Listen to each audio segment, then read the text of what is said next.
Hi, my name is Farhan Islam. This is my ZID Z5482564. Today I'm going to talk about galaxy formation and my answers from question 4 to question 10. Firstly, my current understanding of galaxy formation and evolution. After the Big Bang, the universe contained slightly uneven clumps of dark matter and gas that gravity slowly pulled together over billions of years, causing the gas to fall in, cool, and form the first stars and small irregular galaxies. Over time, these small galaxies merged into larger ones that either kept enough cool gas to become blue star-forming spirals, or used up and lost their gas and turned into smooth reddish ellipticals with their little new star formation. This is the Coma cluster for question number 4, and then this is the Hercules cluster. In the Coma and Hercules cluster images, spiral galaxies are mostly blue or blue-white in the arms with a whitish yellow central bulge, while ellipticals appear yellow, cream, or slightly orange and look smooth with no blue patches.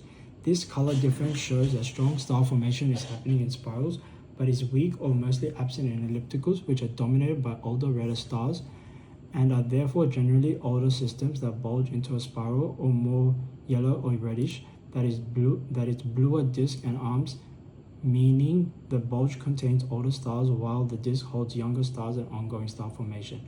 Now moving on to question number 5. This is the NGC 6745. In NGC 6745, you can see bright blue clumps and knots along the distorted outer regions and tidal tails, which are clear signs of recently formed young stars.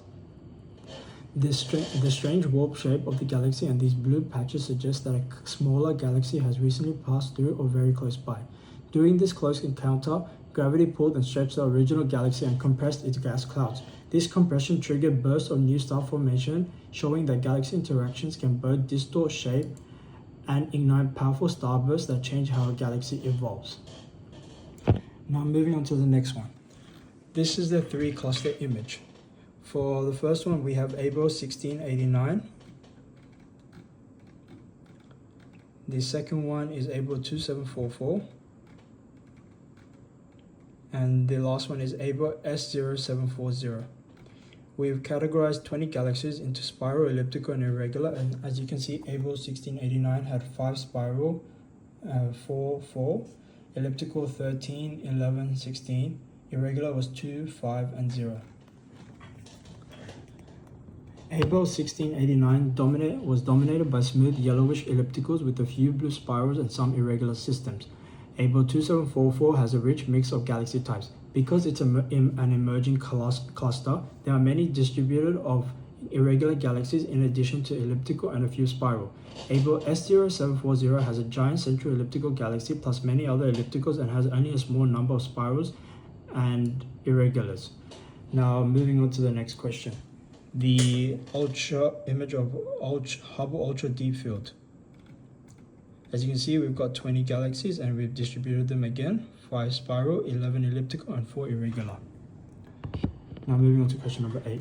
Both the galaxy clusters in question 6 and Hubble Ultra Deep Field in question 7 contain spirals, ellipticals, and irregulars with the same color, meaning blue shows young star-forming regions, while smooth yellow or orange galaxies are older. But the clusters are dominated by yellow ellipticals and only a few spirals, whereas the HUDF has many small, clumpy, irregular galaxies and only a few clear ellipticals.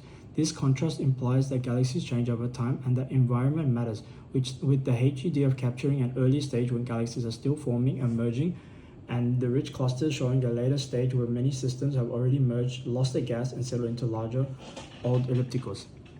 Now, if we could re-image the same region as the HUDF 10 billion years in the future, we'd expect to see fewer small irregular galaxies.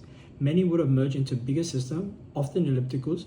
Star formation would have declined as gas is consumed, so the field would have looked redder and smoother, with many old stellar population and fewer bright blue knots. Some of the most distant galaxies would have been so redshifted and faint that a telescope like Hubble would not be able to detect them at all. Now, what have I learned? From this experiment, I learned that galaxies can be classified into 3 categories: elliptical, spiral, and irregular, and that the shapes and colors are not random, but record each galaxy's star formation history, interactions, and environment. Blue regions mark young stars, while yellow smooth areas show old stars, and distorted shapes often signal mergers. So, by studying galaxy morphology and color, we can read billions of years of cosmic history for each image. Thank you.